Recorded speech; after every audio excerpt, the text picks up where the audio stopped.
All right, let's start with story number 7, reported by The Drive. Okay, sometimes you hear stories about a robber trying to steal something where you think to yourself, there is no way that they are ever going to get away with it. So why did they even bother to try? And that is the case with the man in Colorado who stole a car. He wasn't hard to spot. And so the next day, the police caught up to him and eventually they arrested him. And my question is, what was it about this car heist that made you know that this guy was going to get caught? Um, well, it's Colorado, and I assume South Park is a documentary about Colorado.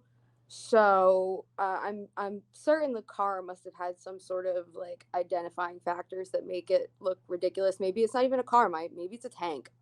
But yeah, I would assume it has some pretty identifying factors to it. A Colorado tank. Well, you actually nailed it on the head with the identifying factors. So the guy stole a smart car that had been painted to look like a little Tykes cozy coupe. Here is a video of the so-called high-speed chase, courtesy of Kelly and Stephen Boucher on Facebook. Look at this. This was real. Look at this car right there. Look at that thing. Oh my god, it's cute. I would have stolen it too. And here come the police, and they're not trying too hard. Look at them. They're I not mean, they're trying probably too cracking hard. up. Like Now, that literally is here from a South Park episode. That's so funny. here's a better shot of what the car looks like that the guy stole. Look at this. Look at that. Oh my god, it has the little like logo on it and And the little everything. sticker. My kids had one just like that. Mhm. Unbelievable. What could have made the robber think that this was a good idea? Like, do you think maybe this was childhood nostalgia? He was like walking in a parking lot and he's like, oh my God, look at that. Like, why did he think it was a good idea to steal this car? Well, we all have ways of healing our childhood wounds and our childhood trauma, and that could be buying stuffed animals like I do, or watching anime like nerds do. Um, but that might have been his. Maybe he never got that toy as a kid. I know I had it. Your kids Hmm. had it. I know a bunch of kids had it. Maybe he just never got it and he wanted it. I'm assuming this is a man. This could be a woman. This could be non-binary. Whoever it is, It was a they're man. just healing childhood wounds, and I can relate to that. Interesting. Okay, so kind of a related question. If you could own a grown-up version of any toy that you had as a kid, what would it be? A Barbie dream house. That's a good answer. That's a good answer. So, The you know grown-up the version movie is like a house, right? it Like would you be a live in the house. house, Okay. Then the right. Barbie dream house. Now here's the It's an problem though, elevator, you crank it and it'd be pink plastic. hell yeah. You'd want a giant pink plastic house? Absolutely. Are you looking forward to the movie coming out? Oh my god, yeah. Yes. Uh-huh. I thought when I saw that the director's name was Greta, I thought that the Greta Thunberg was the director. I was like, why is she directing a Barbie movie? Probably completely on the other side. Yeah, yeah, probably. But then I realized it wasn't her. So Interesting. A life-size Barbie dream house. That's fascinating. Cranking yeah. the elevator like you said. Yeah. All right, let's move on to story number 6, reported by Lancaster Live. All right, there's a gym in the UK called PT Factory. They put up a billboard poster and it was meant to be a lighthearted joke. Some reacted to it positively, so some got the joke, but a lot of people didn't.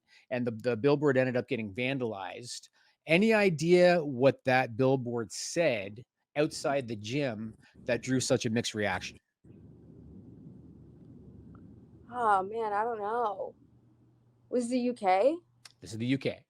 You know, the place that you'd live if not for the fact that the food sucks. It sucks. It's I can't. It's the ketchup's good. I get ketchup when I was there.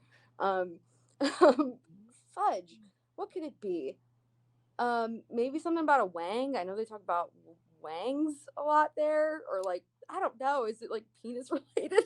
Where the hell in England are you hanging out? Camden Town. A lot of crazy stuff goes on there. I don't know, man. That's a hard one. Okay, so the I feel like what the it's vandalized billboard has something to do with penises. I don't know.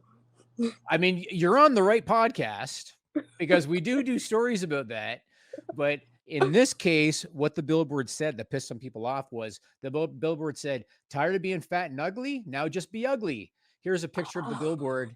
So that and this is real. Tired of being fat and ugly? Now just be ugly.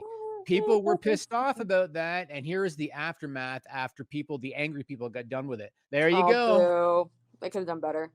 Yeah, they probably could have. It was probably like a quick smash and go. You know what I mean? I mean, oh no. That's so funny.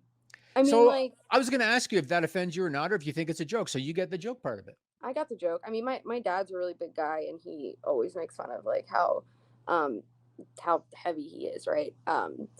And I think it's in jest. You know, there are plenty of heavy people that are incredibly healthy and Yeah. athletic, and you got to take some stuff in jest. There are jokes you can that are offensive, and you should be really, really, really angry about. And I think this one is, was it worth, buying and throwing paint on it and potentially getting arrested for it? Probably not. But who am I to say? It's hard for me to be offended about something like that because I've never experienced being overweight. So I'm gonna just shut I my thought mouth you were going to say, about I that. thought you were going to say, because I've never experienced being ugly.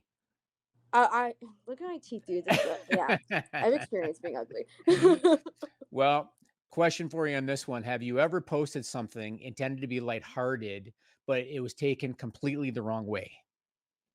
uh,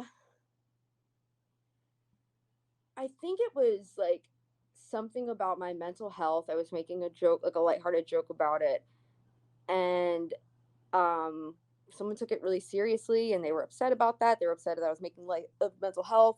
And then I was in the middle of writing an apology about it. Like I didn't mean to offend anybody. Then I was like, no, I'm not. This is my journey. This is how I cope with my mental health issues or whatever it may be. Laughter is the best medicine. I believe that fully. And so I ended up not apologizing about Good for you. it. Good for you. People get offended by everything. Yeah. So I don't post a ton, but if I do offend anybody, I don't apologize. It's not intentional anyway. I don't Yeah. apologize. No, Good for never. you. Good for you. Roses are red, violets are blue. I click the subscribe button. You really should too. If you like videos about real news stories that are funny, stupid, or weird, subscribe now.